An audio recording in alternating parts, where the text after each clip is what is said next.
Hi everyone, I'm Stan Mallow. Welcome to Paranormal Yakker. My guest today is Fotoula Foteini Adrimi. She's director of the ISIS School of Holistic Health, belongs to a global network of shamanic teachers, and has led spiritual pilgrims to Egypt. She is also the author of Sacred Mysticism of Egypt, The Ancient Path of HEKA, Intuition, the book I'll be talking about with her on the show. Fotoula, I welcome you to Paranormal Yakker. Thank you very much for inviting me here, Stan, and thank you to all the people who are watching the show and this podcast. I really love the opportunity to share the book, Sacred Mysticism of Egypt, and my love for ancient Egypt. To begin with, I'd like to know when you first became enthralled with ancient Egypt and wanted to learn everything you could about it, and what was the reason you felt such a strong connection to it, when in fact that is not your heritage, at least not in this incarnation. As a child, I was just so passionate about ancient Egypt. And of course, I grew up in provincial Greece, and it was very hard to find any books on mysticism, on anything esoteric those days. And I went and looked into the ancient texts. I read the Herodotus text, the ancient Greek texts. Then I discovered how we have in Greece, our ancient sites, many temples of Isis, goddess Isis, and other Egyptian deities, because the ancient Greeks at some point also felt that love for Egypt, and they went there and they studied with the ancient Egyptian mystics and priests, and they brought that back to Greece. And where I come from, there are temples of these ancient Egyptian deities that I just knew I felt at home. I felt more at home in those temples than I felt in the ancient Greek temples. So as a child, my parents lived by the sea, so the Aegean Sea, and Egypt is just across from Greece. And I used to look at the sea and feel that deep longing for my home that was across the sea. And I had some past life memories. When I was in primary 2, I had this big memory of having been to Egypt in a past life. It just came all of a sudden. And it wasn't a very happy life at the time. It didn't end up well, but I knew I had to do some healing, and I had learned a lot from that life, because sometimes you learn through suffering, sometimes you learn through joy as things happen. And that memory taught me how to be in this world. I was always very empathic. I could feel what other people felt. I could know why people were maybe behaving in a very difficult way, in an unskillful way, children. I just knew intuitively that they had a problem at home or there was something wrong. But that past life helped me see things more clearly and how to be in this world and become much more, I would say, have a bigger perspective of life. The subtitle of your book, Sacred Mysticism of Egypt, is The Ancient Path of HEKA, Intuition. What is HEKA? It's actually HEKA initiation, not intuition, but what is HEKA? So early Egyptologists translated HEKA as magic, but now it's widely accepted that it's much more than what we call magic or witchcraft. So HEKA is the invisible power of creation, that what creates the energy, the living light, the etheric energy that is creating the physical world, that is creating the etheric worlds, the spiritual realms, if you like, that's creating us, and everything happens in divine order. So even if we think there is so much chaos in this world, this power of creation holds everything in some sort of balance and rules all. So they would see themselves, the ancient Egyptian mystics, as beings of light who could work with HEKA, who could work with energy if they were attuned to different portals of light in the universe. And there were two main portals that they would work with. One was the Sirius star that was represented by goddess Isis, who is also called the mistress of HEKA, and her twin soul, if you like, her brother Osiris, which was the 3 stars of the Orion belt. So they were connecting with these heavenly bodies to bring that energy into themselves and into the world. So Stan, the main thing I would say of that era is that they described that era as the time when the human beings were, like they said, like gods or enlightened beings on earth. So they said the same thing. We're looking now at enlightened beings. Some people connect with angels, some people connect with masters, etc. They said that the human beings living in a body were like these masters, these living masters on earth. They were in their body, but they had the abilities, the spiritual development and powers that we can only dream of. For example, they were very connected with all life. They could communicate telepathically. They could communicate with everything alive, and they could work with the light. And they had amazing technology too. And sometimes we think of them as very primitive being people, the ancient Egyptians, those ancient people, we think we are so much more evolved. But actually their spiritual development being much more in their heart, they were much more, or we were much more evolved then. And they created harmony on earth. So their temples, the pyramids, everything had to be like a mirror of the heavens. So the 3 pyramids are representing the stars of the Orion belt. The Nile, the river Nile, is the Milky Way. And they're creating everything in accordance with the divine plan that they see in the heavens and they bring to the earth to bring that harmony. And as we say, the old axiom, as above, so below. So the book, Sacred Mysticism of Egypt, tries to help us remember. It's a remembering, because also these people say of this golden time that they left their monuments, they left their temples, they left their writings for the children of the future, knowing that in the human history, the chaos will come. The times that we are living in, that they describe as a time of chaos, they knew that these times would come, and they have prophecies about our times. So they are trying to help us remember that we can actually be beings of light once more and create harmony instead of chaos. While on the subject of the golden times in ancient Egypt, I'd like to ask you about a past life you accessed there. Could you elaborate on it?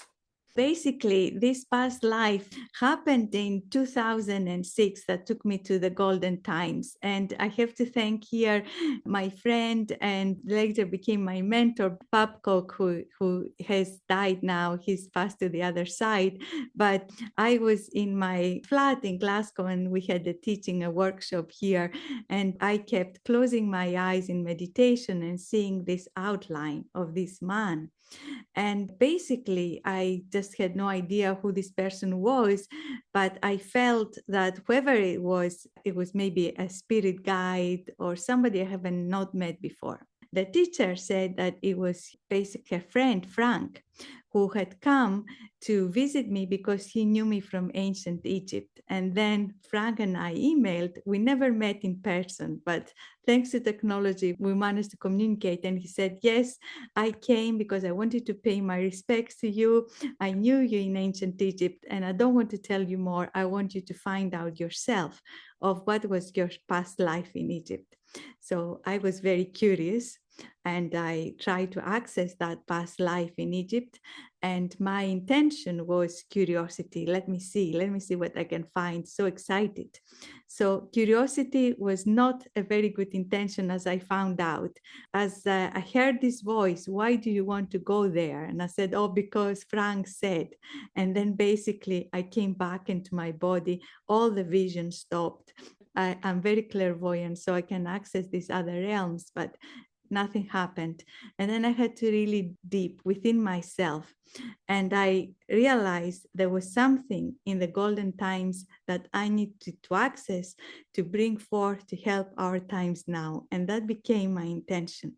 So with that intention, I'm sharing this just in case anybody from our viewers wants to access these times and to say curiosity may not get you there, but a good intention can get you there. So I accessed these times and everything was very vivid, and I could feel even the changes in temperature. I was at the time before, right when the pyramids were being built, but they were basically not just being built, they were designed at the same time. And what I saw, the way they were building the pyramids, was that the engineers there, apart from having a definite design and plan of how they were going to construct these amazing pyramids, they were all coming together and visualizing with the power of their mind every part of the building process right from the start. So in their mind, they were seeing the blocks coming one next to each other. And then I realized that they were creating not just a physical structure, but they were creating also an etheric structure. And that etheric structure means that whatever happens to the physical is very well constructed. As we know, there have been earthquakes in Cairo, but nothing happens to the pyramids. They have stood the test of time and they're still standing there. But the etheric structure talks about the energy, because the ancient Egyptian masters, they say we are the physical beings, even ourselves. Everything has a physical form that we see with our eyes. But apart from the physical form, there is also an etheric part of us that is connected to this universal power of HEKA that we talked about. And this etheric part is made of light. And therefore, this etheric part communicates with all the cosmos and the divine essence. So they create the structures as etheric structures first, and then they build them on the physical. That was something that I learned by looking at that. And I could feel, I went into this temple, it was one building, one floor, just a ground floor with an underground. And I went into this temple, I could feel myself being so hot because the heat of Egypt. I was a big woman, my skin was much darker. I was something like 8 months pregnant, and I would feel the heat and everything. And I was going there to do a ritual. There were other women with me and people, they stayed behind. I went inside the temple. And what I remember was that difference of the heat, even though where I was in Scotland was very cold.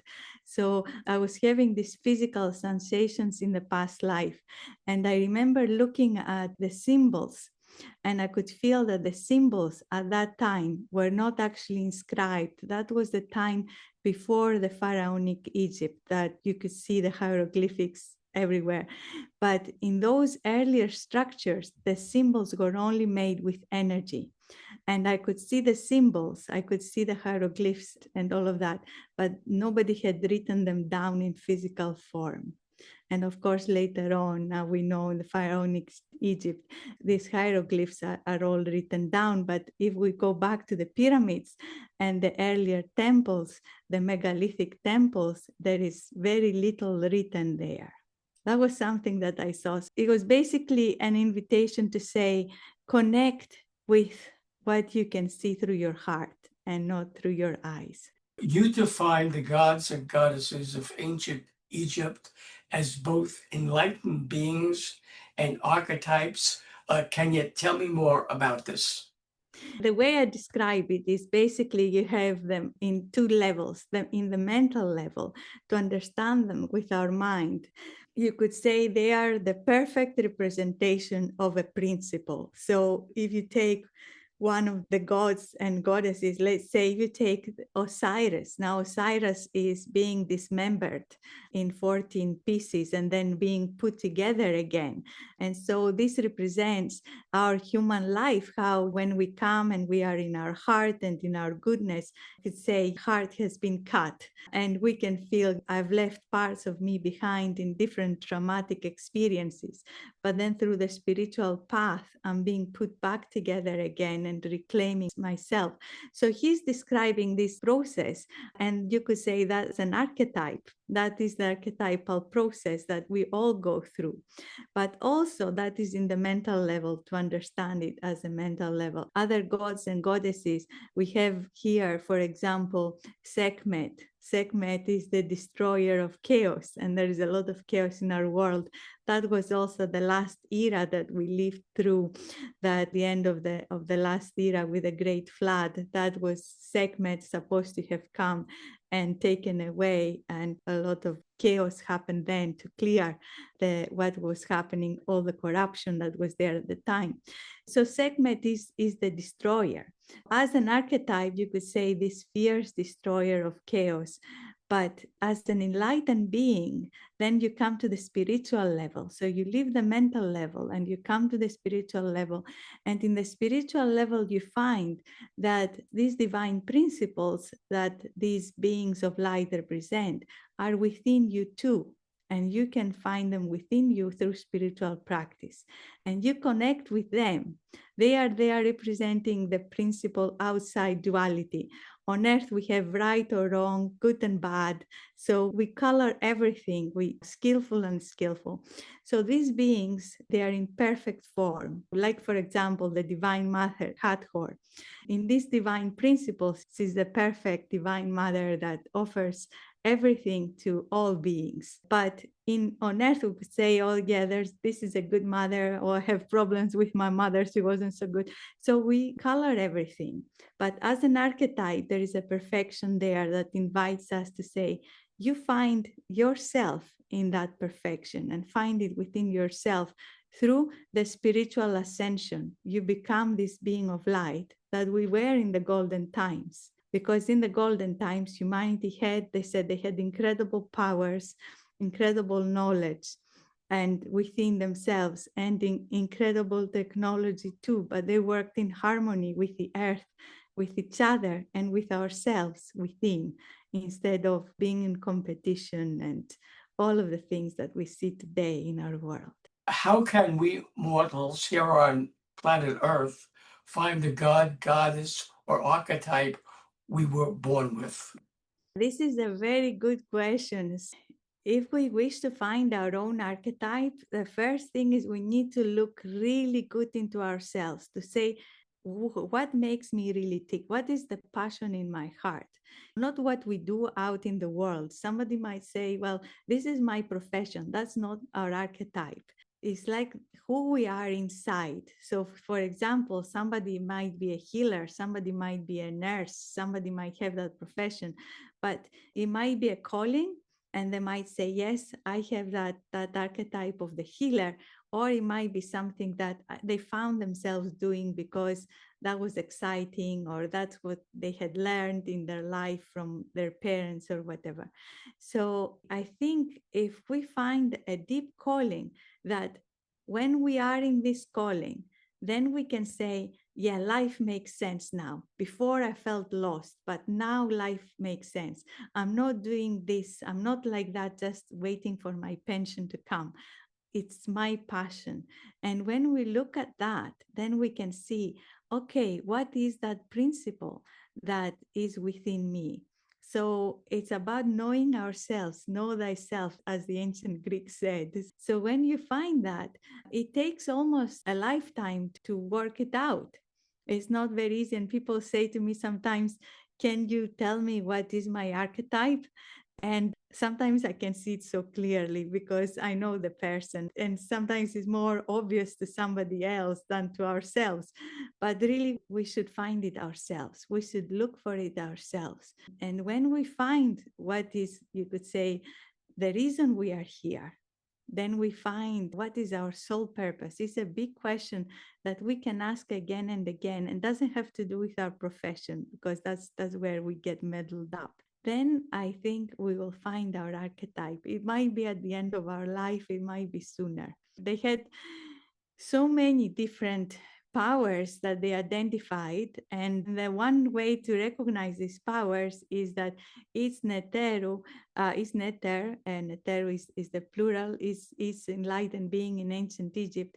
They have animals associated with them. So if you look at the animal, you realize, okay, these are the characteristics that they are trying to convey. So for example, the Divine Mother is the cow, with the cow woman with the cow horns, and the milk that she feeds all of nature from her body and gives her flesh, her body, her skin, everything to the people.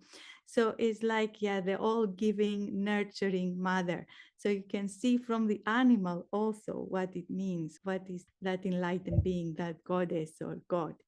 And you find that in other traditions too. It's not just in Egypt. In Sanskrit tradition, it's the same. You have Lakshmi there, you have other cow goddesses and gods that are riding on an animal, and the animal has to do something with identifying their characteristics.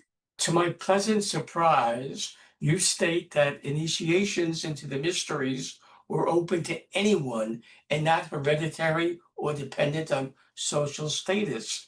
That being the case, what were the skills or qualifications necessary to become an initiate?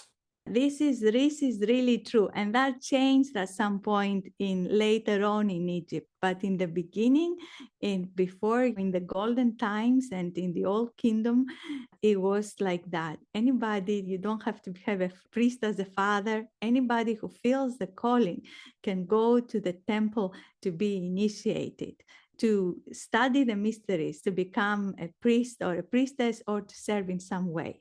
Basically, this is really interesting. This is a really interesting story here that I remembered as well.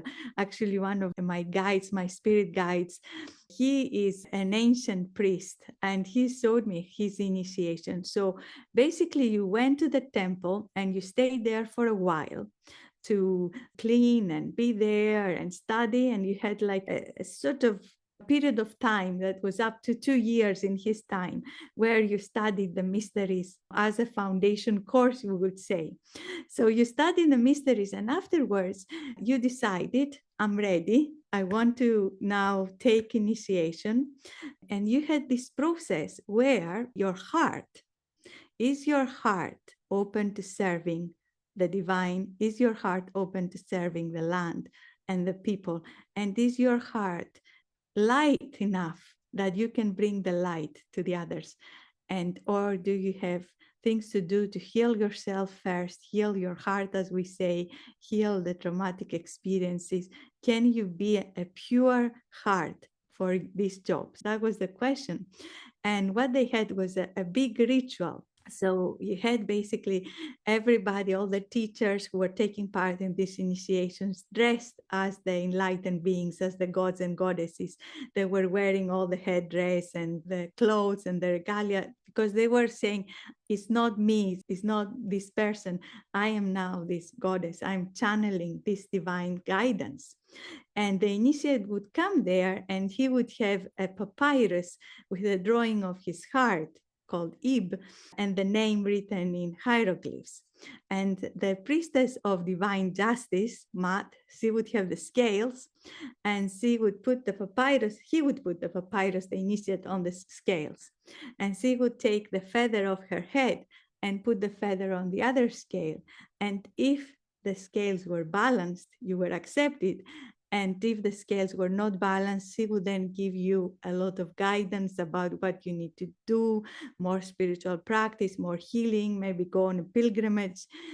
And you could try again, and you could try again and again. So my spirit guide said he tried many, many times, and eventually he was accepted.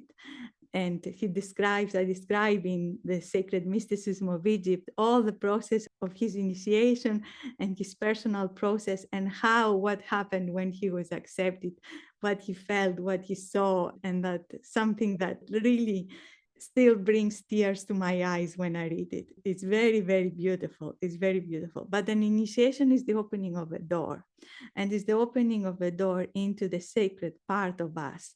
And that can be so touching And we need to clear the ego to be able to feel that. Otherwise, our ego are, I'm entitled to it, feeling that entitlement, or how great it will be. I will be an initiate wearing it as a badge. That is what they were trying to stop happening. But when we get all that away, like my spirit guide had to try so many times, he said that day he never forgot. And then he was actually able to become a high priest himself. But he was like, he was a changed person after this. It's very, very beautiful. It's described in the Sacred Mysticism of Egypt. Described in your book is how the goddess Isis opens the path to spiritual ascension through bestowing access to the universal power called HEKA, which you earlier explained. How can we connect with Isis and ask for the gift? Isis has been my spirit guide for a very long time. And she opens the door to us. It's an invitation that we meet these teachings of light at some point in our lives. Maybe if people have an interest in ancient Egypt, somehow they feel that connection, or they read the book and they feel that connection. But we feel that calling, that invitation. Now our ego can come and take us away. But if we stay with that inner, almost like calling intuition, then the doors open for us. So for me, the doors opened, many things happened. But in 2006, I went to the Great Pyramid. That's when the door opened for me, and I never looked back. And I met Isis in a completely different way, where she started to teaching me and giving me all this material, some of which is in the Sacred Mysticism of Egypt. If some of the readers want to connect with that, I would say, call Isis with an open heart and say, okay, not for curiosity, but I really wish to step onto my path of ascension. What the ascension means, in ancient Egypt, they called it becoming the shining spirit. The word they used was sahu. Sahu means becoming the shining spirit that we are beyond the body, but having that experience and embodying our spirit fully while we're here, not waiting to die to be a spirit again, but to bring all that essence and radiance in our body. So to make this commitment to say to ourselves, I wish to walk the path of the heart. I wish to open myself to the universal intelligence and to the universal love and power. May Isis or the enlightened ones, whoever we wish to dedicate ourselves to as our teacher, may they come and help me. And that voice, when it comes from the heart, is going to be answered. I really believe that, because it has been my experience, and it has been the experience of many people who study with me. I'm seeing it all the time. And there are people who really come because they had a dream of Isis, or they found in a meditation, they heard the name, or they just know that they need to come. They feel a calling for spiritual growth. And that's what the book is about as well, because I feel Sacred Mysticism of Egypt is a transmission of light. I wrote it through so much help with Isis. She came and brought the words and what went in there. So I hope it will help. The end of Atlantis is also written about in your book. All anyone has to do is turn on the TV or read a newspaper, and they will see there are many similarities with the state of our world now, today. What would you say was the key issue that brought Atlantis down, and how can we prevent another catastrophe? That is such a great question. Thank you, Stan. What happened in Atlantis was that Atlantis was designed in the beginning to be a place of enlightened government. So it was the masters and teachers who were the heads of state at the same time. That was based on a system of a lot of spiritual practice. The people got really tired. The everyday people got really tired of that. And they said, no, we want the power to ourselves. We don't want to hear these old men and old women. And they withdrew. They left the people to their fate, and they withdrew, and they left. They basically left Atlantis, went elsewhere, created their own schools in Tibet, Peru, and Egypt, and other places, went underground as well. So I think what has happened here in Atlantis is like a repeat of the human history. We're still living and reliving the same karma, that we are basically staying away from any spiritual work, spiritual development, personal development, evolution of our consciousness. And we are in this fight and flight. We are continuously being in that fight and flight. And then we're basically, there's the corrupted mind, the conditioned mind that is so corrupted that we think, okay, it doesn't matter, even if it's not right, I know it's not right, but that's what the world is. So we compromise so much in order to maintain a way of living. So what Atlantis showed us is that the only way to come out of this is to return back to this higher state of being. The evolution of consciousness is the only way we can get out of this fight and flight. Otherwise, we're just reliving. It's really reliving the same karma. And that will bring, again, hopefully not the destruction that happened then, because that was like such a huge destruction of, we don't know so little of that civilization now that was so mighty and strong and powerful. But that's what happens when something is not based in the light. So I feel whatever is, when we are not working from a higher plane in divine justice, whatever we are creating cannot be sustained. The karma will catch us up. We'll think, yeah, I'm all powerful. I'm as a human being, I can do everything. I can now create life. I can create all these things. And then, unfortunately, we'll find out that no, we are not all powerful. And there are much higher powers there that can destroy the way of our life. Earth is saying, okay, keep going, but then I can create a tsunami, I can create an explosion, and what you think you have, you won't have, because I need to protect all life. I can't just protect the human beings. You are now creating so much chaos that life is threatened. So I think we can learn that to be more humble, really, and grateful for all life, the gift of life that we have, and really cherish that. And saying, thank you, Mother Earth. Thank you. Let us live in harmony with each other. It is a very difficult step, saying, how can we do that? And we start with ourselves.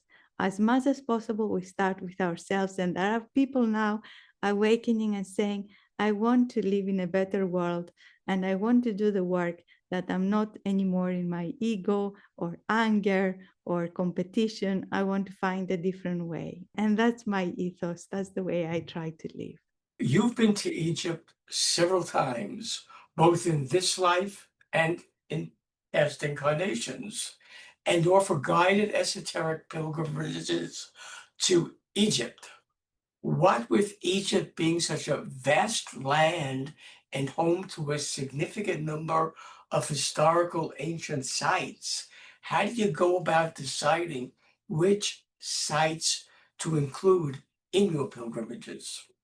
As Fotoula, I say I know nothing. As myself, I know nothing. So I wait for an invite. This is how it happens. And all the pilgrimages I've done is the same way.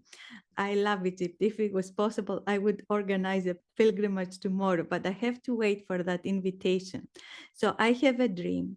And in the dream, Isis comes, my spirit guide, the goddess Isis, and she says, right, you're going to Egypt. You're going to go and visit these sites. You're going to start from here, and then you're going there and there and there, and then ending up there. And then she tells me when to go and how many people are going to come. And she says, now you go and organize this. So the first time this happened was for my pilgrimage, that it was in September 2010. That was the first one that I took people with me. And it was to be the September equinox. And she gave me the program. And I said to her, yeah, you gave me a program there. We started from the pyramids and initiation inside the pyramids with private access and went to different sites. But she had not included a Nile cruise. And I said to her, people will expect to come to Egypt to go to a Nile cruise.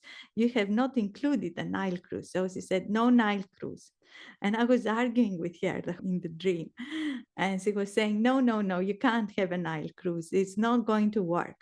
I wake up, I was so excited, but I wanted the Nile cruise because I thought people will not come. I organized the trip and I put a Nile cruise in and I just advertised, and people phoned and asked about the trip, and they said, yeah, it's a very good trip, but that Nile cruise, it doesn't speak to us. And then I thought, after hearing it from 2-3 different people, I thought, okay, eat humble pie and organize it again. So I took the Nile cruise out. And then people who had been in Nile cruise, they said, Fotoula, you cannot do anything, any sacred work, if you are part of a big cruise. Everybody goes out in the sides at the same time, so many people, and you have very limited time. So maybe that's why it was not meant to be. I now listen very, very diligently. The second trip happened in March 2011, and that was just after the revolution. There was a huge revolution in Egypt at the time, and I thought, how will we go there? And I said, we can't go, it's the revolution. And she said, no, it's the perfect time, you go there now. And everybody in the group said, we are going now, don't cancel, please don't cancel. So we went, and it was the most amazing trip because there was nobody there. It was just our group. We were alone in the pyramids. We were alone by the Sphinx. There was like the guards went away, and we could do hours of ceremony and spiritual work, and there was just nobody there. So it was absolutely perfect. So I just listened very clearly where to go. And it works. If I tried to put Nile cruises by the back door, it wouldn't work, but it does work. So I have some favorite sites. We always try and get private access inside the Great Pyramid, so we can do our initiation there, because the Great Pyramid, the ancient name is Mner. Mner means the place of ascension. So that spiritual ascension that's the pyramid. And I feel the pyramid is an initiation chamber. So the energy of it is absolutely amazing. And if you go there as a tourist, you may not feel anything. You think, oh, it's the Great Pyramid, I should feel something, some energy. Because a lot of the times I feel the pyramid is like sleeping, it's like not responding to cameras and to people going there and to tourists. But if you go there to do ceremony at night when there is nobody else there, then there is an incredible power that is there. It's very, very, very sacred. Should viewers of Paranormal Yakker want to buy your book, Sacred Mysticism of Egypt, receive information about the ISIS School of Holistic Health, and learn of your spiritual pilgrimages to Egypt, how can they do that? In the ISIS School of Holistic Health, they can work with us either in person. It's a little bit far to come to Glasgow if you're in America, but we are also working online. So we have now, starting soon, 3 webinars, introduction to the ancient Egyptian mysteries, but there are also other programs that you can do online. And then there are the series programs that involve a lot of spiritual practice, that are part of the mystery school, that involve initiations, etc. But there are also the programs that will give you a taste of the mysteries, more information, more of the stories, more of the myths and ritual, that depending if somebody does not have time to sit and meditate, then maybe that's better for them. So there's a lot to do. And also the book, I really think it's a light transmission.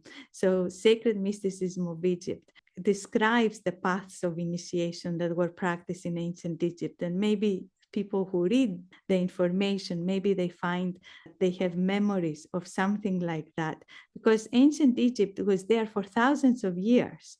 It's not like one millennia. It's recorded history is at over 5,000 years. So if you can think 5,000 years of spiritual work, maybe in those 5,000 years, somebody could have been there or connected with it. So I hope the book will speak to people. And they can always contact us through the website. We have so much free information, newsletters, articles, and transmissions. Every Wednesday, we have a live transmission that is completely free. You just email us and say, I want to take part, and this is my intention. And we create a crystal grid and put that intention there and bring the light for everybody. So you can experience that energy. Would you please share that website so people could contact you? The website is the IC School of Holistic Health.com, all one word, www.theicschoolofholistichealth.com. You can find so much in that website. And our email address is there, info@isis-school.com. Any questions you may have, anything you wish to share, I'm very, very happy to connect with you.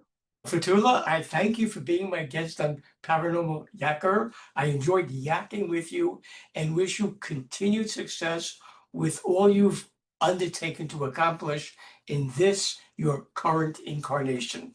Thank you so much, Stan. I so enjoyed yakking with you too. And that was just a wonderful discussion. Thank you so much for your questions and all that you helped me share. You're a wonderful host.